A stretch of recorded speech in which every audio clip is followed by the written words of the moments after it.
Welcome to the Bulwark Podcast. I'm Charlie Sykes. It is April 13th, 2023. We're almost to the end of the week. There's a lot of things that are going on. I don't know how things could have turned out worse for the Tennessee Republican Party. They really become the poster state for political meltdown. Interesting development in Arizona where there was an election denier who was so extreme that even Republicans in the House decided they could do without her, and she was expelled. This is the story of Liz Harris, an election-denying Republican lawmaker who was expelled on a bipartisan vote. Democrats have their own headaches with Dianne Feinstein. The speculation is rising that she's not actually going to come back to the Senate, depriving the Democrats of her vote. And there is now a push to get her to resign, which she is not doing so far. Meanwhile, if you ever wondered what witness intimidation in broad daylight looked like, Trump is suing his ex-lawyer, Michael Cohen. At the moment that Cohen appears poised to become a star witness against him in a criminal trial in New York, the fight over abortion pills remains a complete cluster, you know what. Fox News had another epically crappy day in court. We'll talk about that on tomorrow's podcast. On the Grift Watch, new reports, the special counsel is focusing on Trump's fundraising off false election claims. But let's start with this story, which is just so mind-bending. The story of the leaked Pentagon documents about Ukraine. And we are joined by retired Lieutenant General Mark Hertling. General, welcome back to the podcast. Hey, Charlie, it's great to be with you once again. Some interesting news. Well, there's a lot going on, and I just want to get your sense of, this leak, how it happened, how bad it is, what it tells us, where we're at. Let's start with the breaking news out of the Washington Post, whose journalism may be a little bit derivative of what Bellingcat reported a little bit earlier, but they believe they have identified the leaker of these secret documents, somebody who worked on a military base. Let me just read you the first couple of paragraphs. The man behind a massive leak of U.S. government secrets that has exposed spying on allies, revealed the grim prospect for Ukraine's war with Russia, and ignited diplomatic fires for the White House is a young, charismatic gun enthusiast who shared highly classified documents with a group of far-flung acquaintances searching for companionship amid the isolation of the pandemic.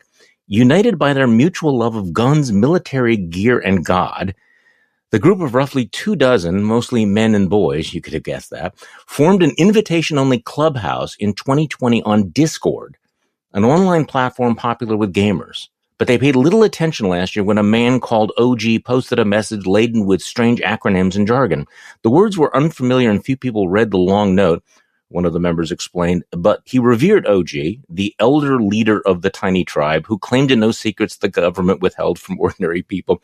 So apparently he was depressed that he wasn't getting enough attention, so he figured he was going to share this online with this group of guys.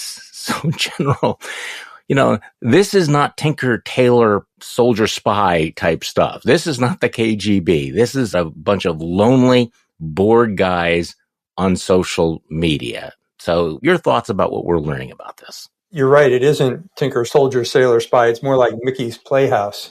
Right. And what's interesting, Charlie, is I had a short interaction with our mutual friend, Tom Nichols, about this last night. Mm-hmm. And Tom wrote a great article in The Atlantic about the quest for fame by young people, the desire not to be part of just the great unwashed, but actually standing out. And when I first read the Washington Post article last night, I just couldn't help but think Tom hit the nail right on the head with his piece a few weeks ago saying, this is it. It is an individual. And as the article stated, if the article is true, and we'll caveat everything with saying, hey, this could be true. Yeah, right. The article stated this guy is on a military base somewhere. And you ask me, what does that mean? I don't know. He could be a cleared intelligence analyst. He could be even a young officer. I doubt that. He's probably a specialist or a sergeant in the military, or E4, E5 rank, who likes to prove his value to his friends by citing that he knows how to get a hold of secret documents. And as we sometimes say, it's all fun and games until somebody loses an eye. Well, this guy's about to lose an eye. Yeah. As the article states, he was passing documents around this small group, proving how important he was. And then somehow those articles or those documents were put on another social media network and sent to the world. And now, allegedly, the ending of the article claims that this individual is fearing for his freedom and fearing for his life, and he's going to go in hiding because the deep state's going to take control. And it's just every single conspiracy type theory you could think of caught up in a group of young people. And it's just absolutely crazy that these guys would open up the portals to our nation's secrets and conversations and potentially even sources and methods that others could gain information about, because he wanted to prove himself as an important character in this small group of gun aficionados. When I introduced you, I should have mentioned, I reminded people that you were a former commanding general of the U.S. Army Europe and the 7th Army. And I guess the question that is nagging this morning is, how does an E4, E5 get their hands on this kind of top secret documentation? What does this say about the security and the way in which these documents are circulated and protected? That's what everyone's question is today. And, these secret documents aren't, typed in, printed out, and delivered by generals and colonels. The members of a staff, the intel analysts, the individuals that really do the deep dives into some things and put the stuff on paper, the so-called PowerPoint Rangers, as they're sometimes called, are lower ranking individuals. So, it does not surprise me that a sergeant might have a secret or a top secret clearance. In my headquarters in Europe, in my division in Germany and in Iraq, some of my best intel analysts were the younger ones because they would look at things from a different perspective.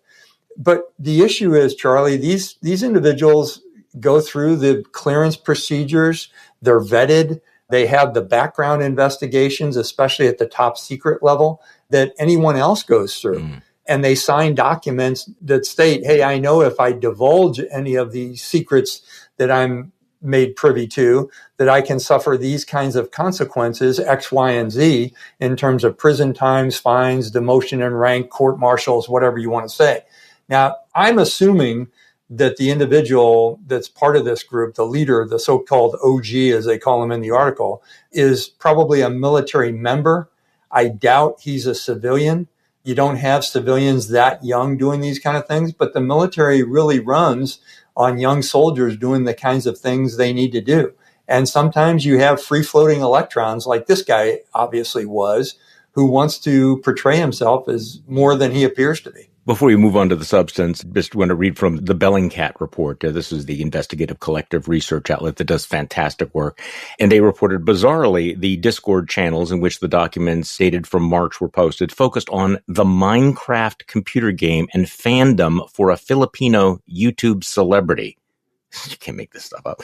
Then they spread to other sites such as the image board 4chan before appearing on Telegram, Twitter, and then major media publishers around the world in recent days. So let's talk about the real world damage. How bad is this as a breach? I mean, the documents have been described as highly damaging. They include photos of anticipated weapons deliveries as well as troop and battalion strengths. I mean, the Pentagon has confirmed that some of this stuff is legitimate Defense Department documents. Maybe the numbers have been altered, but General, how bad is this? It's interesting, Charlie, because in listening to the commentary and being part of the commentary, I've heard the spectrum of, oh my God, this is horrible, all the way down to, no big deal. People know we're doing this. And probably it depends on the audience.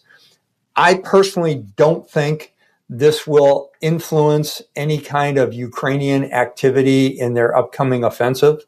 The kinds of things I read in the available documents, the ones that were surprisingly republished in with document pictures in places like the New York Times, which surprised the hell out of me. In seeing some of the documents from a military perspective, even though they said top secret, no foreign at the top of the page, some of the information on those documents, it's important. It's a critical assessment of capabilities. But I think that probably Russia knows most of these things. Ukraine knows that the other side, their enemies, probably have a feel for what's going on. There was some assessment of weapon systems and capabilities, and the estimated by someone on the Joint Staff in the Pentagon when they would run out if they continued to use the weapons the way Ukraine was using them. But truthfully, that's true on both sides. Mm-hmm. So from the standpoint of operational intelligence leaking, I don't think it's a significant deal. But again, from another audience, from generating trust with our allies and partners, generating trust and ensuring we have trust with our partners on the battlefield, it's not a good look. Right. In another audience, when you're talking about, some of the comments that were made about Egypt, Japan, South Korea, they all know that the United States is constantly collecting intelligence, not only on our foes, but on our friends. And maybe some of the things that were released, and I'm going to specifically point to the Egyptian potential for arranging a deal with Russia, that might be a good thing to send a message. Say, hey, we know what you're doing, knock it off. We did that to Russia at the beginning of the war. They didn't take our advice to knock it off. They continued with the invasion. Mm-hmm. I have been in situations, I think I may have shared this once before on this show, where when I was in Iraq, I asked my boss at the time, General Petraeus, if I could share photographs that were classified as top secret with my Iraqi and Kurdish Peshmerga colleagues, because they were going at it against each other and lying to me about what they were doing. So when I showed them, hey, I know exactly what you're doing, knock it off, they knocked it off. So, depending on the audience, depending on who reads this, it can be all the way from a no big deal to an unfortunate loss of trust with the United States to another embarrassment on the world stage to possibly a good thing with some that need to be reminded we know what they're doing. So for the last year, we've had this ongoing conversation. Are we doing enough? Has Ukraine gotten enough of the equipment they need to win the war, to be successful? And, among the things that came out in this document dump, this is from a CNN report, several of the classified documents warn that Ukraine's medium-range air defenses to protect frontline troops will be completely reduced by May 23rd, very specific, suggesting that Russia could soon have aerial superiority and that Ukraine could lose the ability to amass ground forces in a counteroffensive. That seems like a big deal. What should the consequences of that be? Not just for what we're letting the Russians perhaps know, but also from the point of view of policymakers. Yeah, a couple of things I'd point out in that statement, and I read that article too. In fact, I think I'm quoted in that article.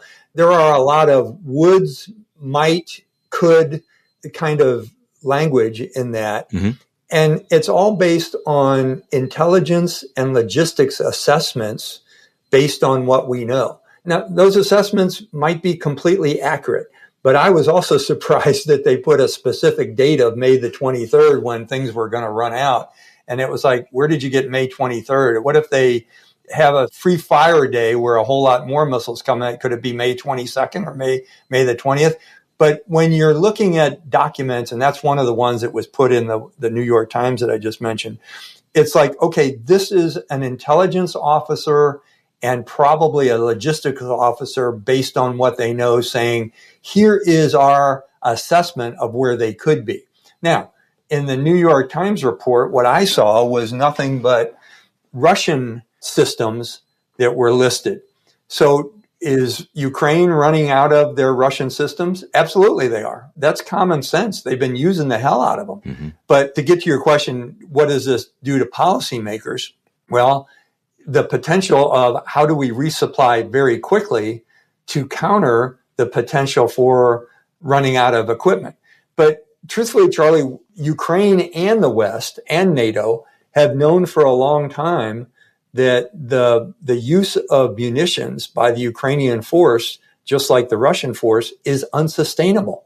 So when the analysts take it one step further and say, hey, because of running out of ammunition, running out of air defense munitions, that the Russians now will have the capability to conduct an air campaign, that's when commanders step in to the intelligence folks and say, well, gee, that's interesting because they haven't conducted an air campaign yet.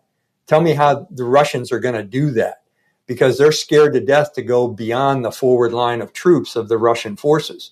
So tell us why you think the running out of an SA-11 ammunition cache is going to create a new approach to warfare on the part of the Russians.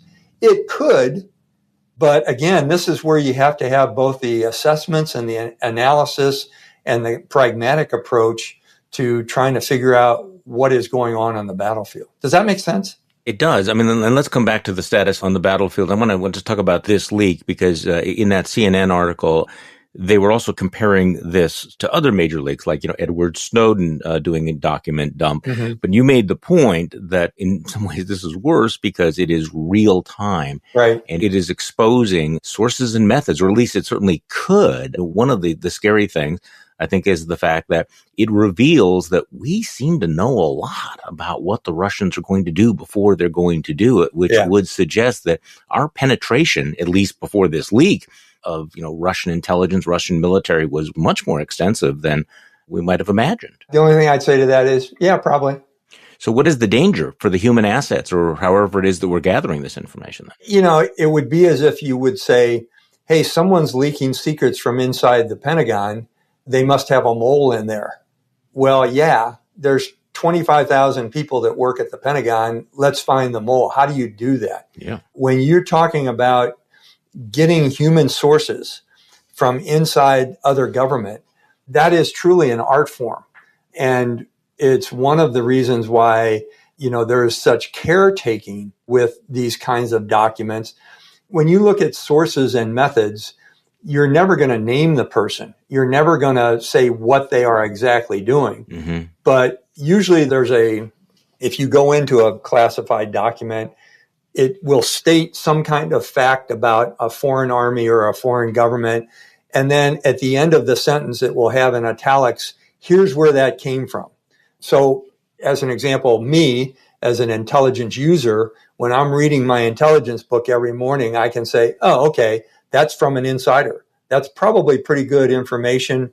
It's a sole source resource. One person is saying this, and I'll put a certain amount of credence to that. But on the other hand, if the paragraph gives a long litany of things and then says, this is collected from multiple sources inside and outside of the government, from different resources, satellite imagery, SIGINT, things like that, you say, ooh, this is pretty good stuff. I can rely on that. So I'm kind of going down a rabbit hole a little bit on you, Charlie, and I apologize for that. No. But the point of the matter is, yes, we've had insiders in a lot of government, and this is open source. I'm not telling any secrets here, that provide us information. It depends on what the document says.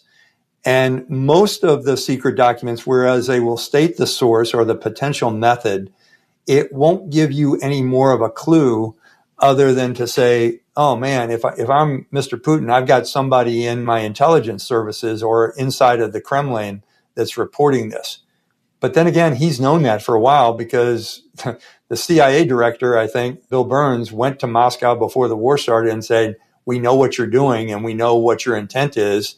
We would highly recommend you not do it. So he has known for a long time that he has intelligence sources inside of his government. So this is an indication that I watched too many movies, but this strikes me that it can cut both ways, that it might expose some of our legitimate assets, but it also might sow a great deal more paranoia in the Russians to think that you don't know who to trust. You don't know who's listening to you. And given someone like Vladimir Putin in the enclosed, hermetically sealed world of the Kremlin, that might be a little bit mind-blowing for him. Well, let me connect a dot for you here. The jailing of a Wall Street Journal reporter alongside with the jailing of a lot of other inside reporters from Russia tells me that Mr. Putin is quite paranoid about, first of all, internal reporting, internal journalists, but now he's increasingly becoming concerned about external journalists. So as I think a couple of news agencies and businesses have already said to their people, you might want to get out of Russia right now, because as much as we want information inside the system, the threats against individuals are too high. But what is that going to do? That's going to shut down some of our open source resources that a lot of journalists risk their lives to do because they're afraid of being thrown in jail. Well, that's interesting. I guess my read on the arrest of the Wall Street Journal reporter was simply that there was Vladimir Putin taking another American hostage. Do you think they're genuinely thinking or genuinely concerned that reporters like that are an intelligence resource or are in fact spying? No, I'm not suggesting the Wall Street Journal reporter was an intelligence resource. No, I understand that. But whether they thought, did they actually think when they arrested him that they were arresting a spy as opposed to, hey, this is a way to screw with another American here? I think it's all of the above. Okay. I think it's, screw with an American. We don't want any kind of news reports getting on the front page of the Wall Street Journal because this guy's in Moscow. It's all of the above. In a closed society, in a closed authoritarian society, the leader can shut down the media. And, I personally don't think the Wall Street Journal reporter is a spy. Don't get me wrong. He's just a reporter doing his thing. But Mr. Putin doesn't like reporters doing their thing. He does not like freedom of the press. In an authoritarian society, reporting and spying, will look the same thing, right? I mean, Right. If you want to keep secrets. So let's talk about the status of the war in Ukraine. The New York Times has this story about how the Ukrainians appear resolved to try to hang on to a neighborhood in Bakhmut in eastern Ukraine. A lot of the allies are questioning why they're fighting for this tiny, little corner block by block, which is sustaining huge casualties. And the Ukrainians are saying that they're doing it to wear down the Russian army while it prepares for the counteroffensive. So your thoughts about that, whether or not that is worth it or whether that just become a symbolic, politically important goal that may actually be undermining the larger strategy? Your thoughts? What I would tell you, it's been a hell of a fight for the last 4 to 6 months in that area. The West has been focused on Bakhmut. But as a guy that kind of watches this on a daily basis, I can name Volodar, Marinka, Avdiivka, Kreminna, Lyman, and Kupiansk as challenging battlefields as Bakhmut is. It's just that Bakhmut has seemed to be the magnet for all the reporters that are getting good film out of there. So that entire front in the Donbass has become critically important because President Zelensky has said, I will not give up more ground and I'm going to fight for it.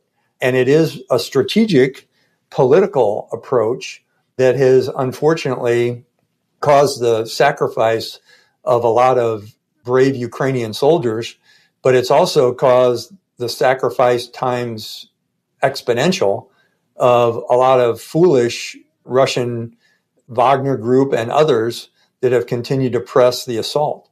From an operational perspective, Charlie, I'll tell you, as a former commander, I would grade the fight as a very tough one.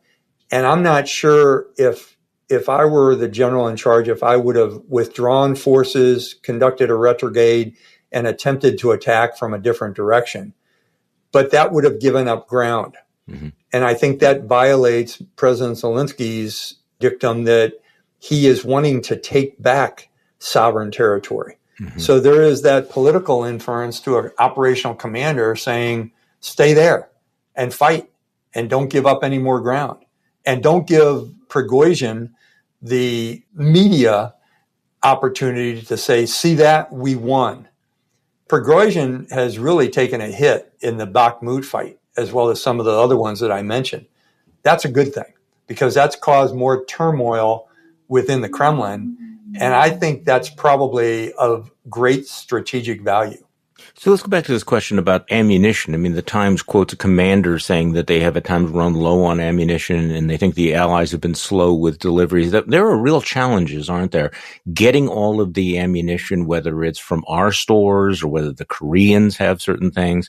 So what are the challenges? What's going on, do you think? Are we getting the ammunition fast enough? What's slowing it down?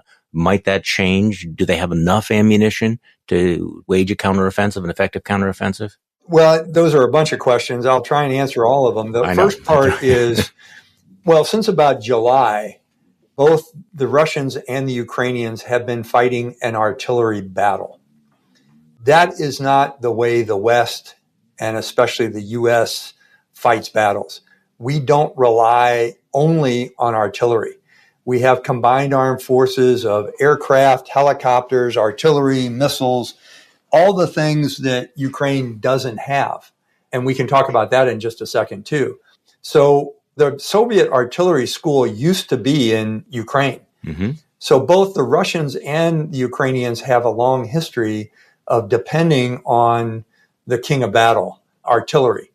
When all else fails, fire more ammunition.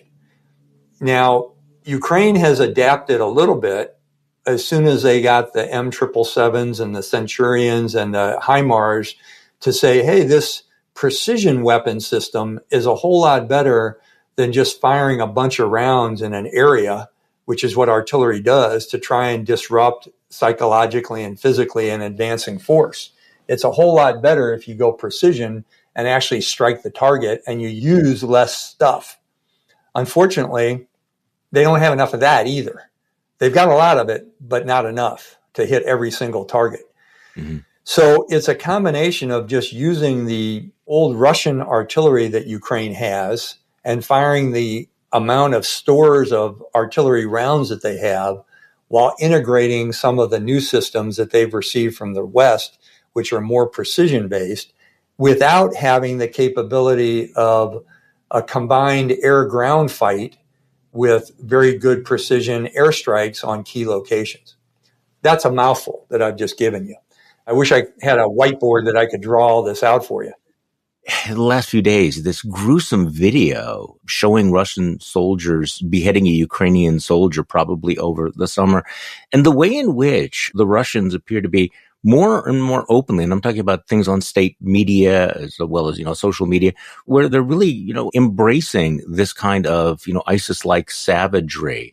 I mean, the release of these videos, you would not think would be in Russia's interest, but they don't seem to care. So what is the impact of this? I'm trying to remember the last time that we had a, quote unquote, civilized military engaging in this sort of behavior. But of course, we're not dealing with a civilized military anymore, are we? Yeah, no, make no mistake, Russia is not a civilized military. They do not adhere to the laws of land warfare. There have been multiple, literally hundreds, if not thousands, of violations of all the protocols of the Geneva Convention. And this is just another one. You don't torture or mutilate enemy bodies, dead or alive, and they have done both.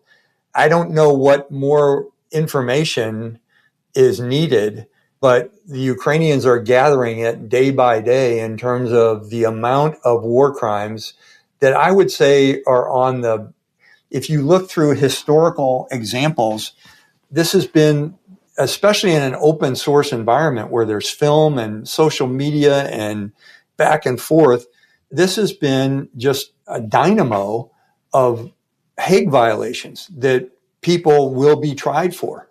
The president of Russia has been accused of being a war criminal for one specific thing, and that's the transfer of children from Ukraine's parents to Russia. But in my read of every single protocol of the Geneva Convention, Russia has violated everything from battlefield to civilian abuse to journalist abuse to, name that tune. The over 100 articles of the protocols have all been violated. It's just amazing. Article 51 and 54 of Protocol 1 of the Geneva Convention says indiscriminate attacks on civilian population and destruction of food, water, and other materials needed for survival is a violation of those two articles. Sure. Has Russia done that? Yes. Go through any of the other ones and you'll say the same thing. They're all affirmative.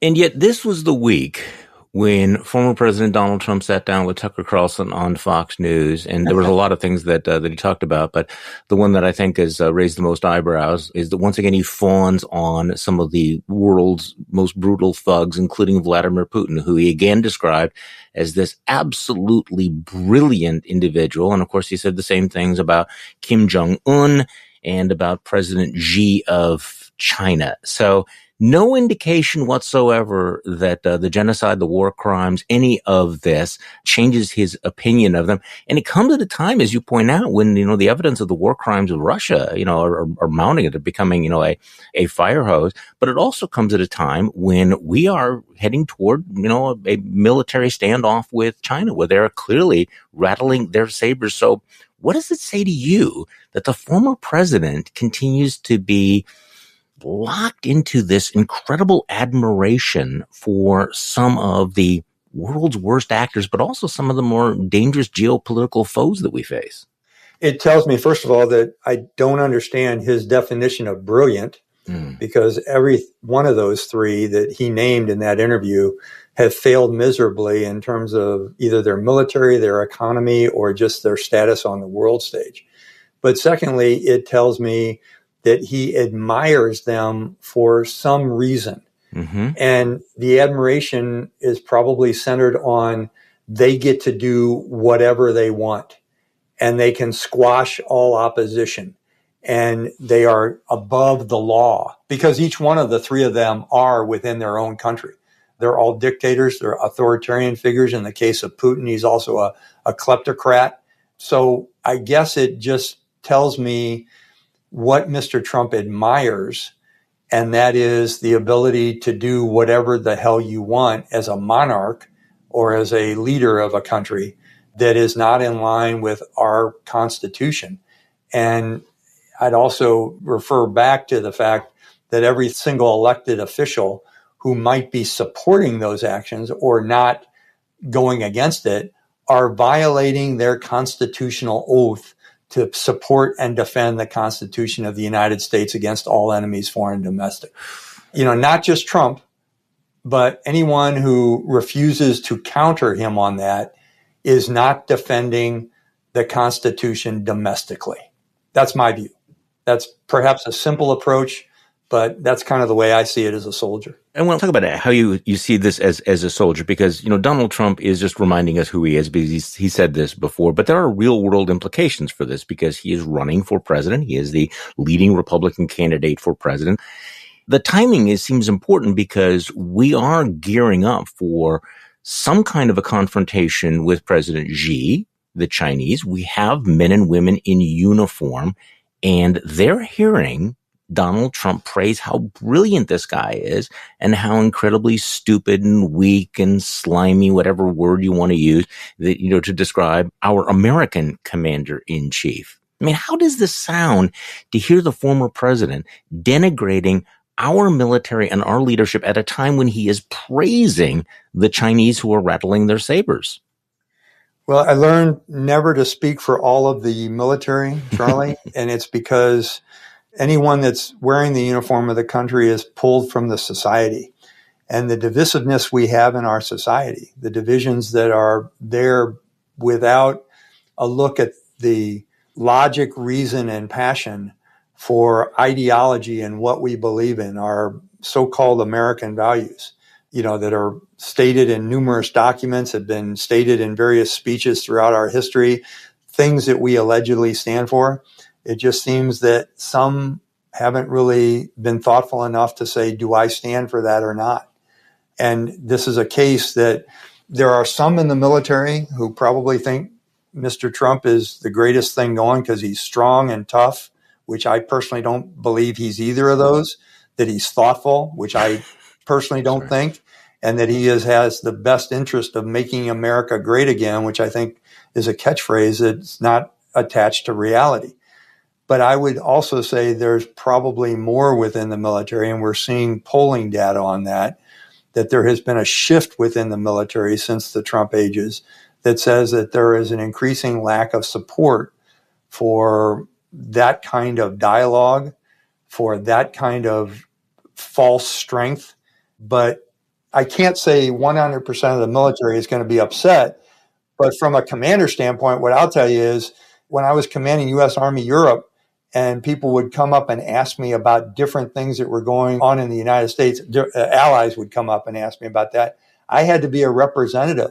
And I can't understand what our current uniformed senior leaders went through when Mr. Trump was president and saying we should get out of NATO and withdraw our troops from different locations that are attached to security agreements. What does the rest of the world think about us right now? What do our allies think? How worried are they? Remember when Joe Biden became president, he said, America is back. But there were people among our allies who said, yes, but for how long? So how does this look on the world stage when people are looking at the divisions in America, the kinds of debates that we're having, the kind of backsliding on issues like democracy? It feels like it's like the best of times and the worst of times. We have this extraordinary moment where you have NATO really pulling together, having Finland joining NATO, the Western alliance feeling stronger than ever. And yet at the same time, they have to be looking over their shoulders and going, what is going on in the United States? Where are you people headed? That is still happening. And I think from my travels, and I've been to a few countries recently, where there is a little bit more comfort. And I think this shows up in pollings that most nations, especially the ones in Europe, believe that America is back in a leadership role. There's been a huge shift in terms of public polling in places toward supporting and realizing that America's back. But at the senior leader level, there is still concern because they see gun violence. They see the debates on freedoms that are seemingly crazy. People are concerned about America. And the thing is, Charlie, you know this because you've traveled significantly. I don't know what's going on in Spain right now. I have a little bit of understanding because I watch Iraq because I served there, but I don't know what's going on in most countries. But I guarantee you that a vast number of people in every single country around the world watches the United States because they want to see what we're going to do next. And their knowledge is often quite granular. You talk to reporters from New Zealand or from Denmark or from Australia, and they know far more about the internal workings of American politics than the average American does right now. They're watching it so closely. They absolutely do. So just one last thing. I was looking back to the days when you were in Europe. How amazing is it that Finland has joined NATO, extending the border by hundreds of miles? I grew up hearing the word Finlandization, a country that basically had to subordinate its foreign policy to its, much bigger, much scarier neighbor.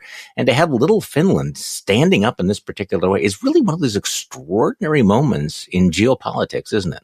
It really is. And I'll share a personal anecdote, but the rationale, if Americans don't see this, they should. And that is the fact that every NATO nation, every European nation realizes based on this war that it would be very difficult to go it alone, that they've got to be part of something bigger if there's the potential for bullies around the world looking to go back to the 20th century or even the 19th century and invade your country.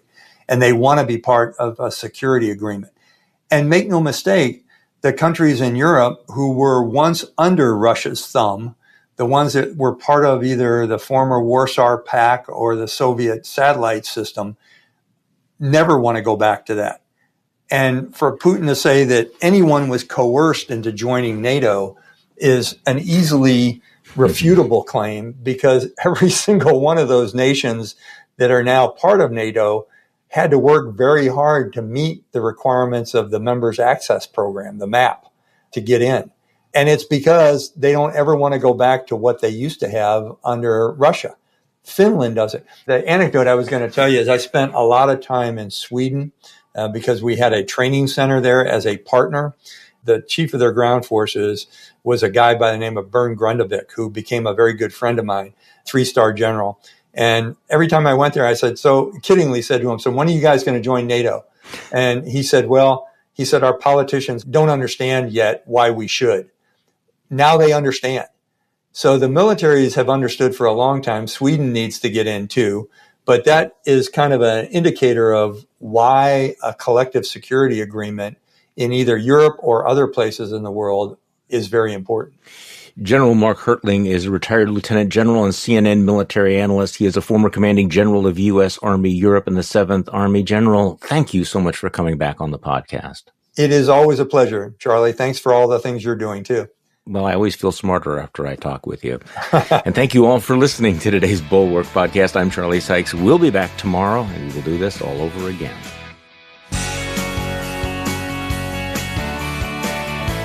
The Bulwark Podcast is produced by Katie Cooper and engineered and edited by Jason Brown.